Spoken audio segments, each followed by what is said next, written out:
everyone, and welcome back to our YouTube channel. I am Sandra from Makesales, and today I'll be taking you on a quick tutorial on how to set your threshold.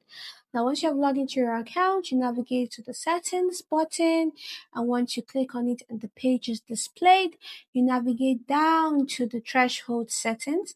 Once you click on the threshold settings, the page is displayed. Now, what threshold means is that at the level where your product is remaining at a particular number, probably one or two, you want to get a notification stating that you are almost out of stock. So automatically it has been set to one for you, but if you would like to increase or reduce that number, you can do it. So for this tutorial, we would say we'd like our threshold to be at 5. So once our product or once our stock is down to 5, we know that we are almost out of stock and we get a notification to that effect.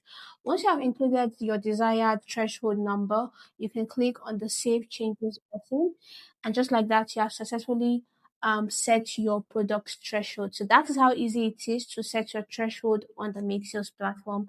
So until next time, see you in our next tutorial. Bye.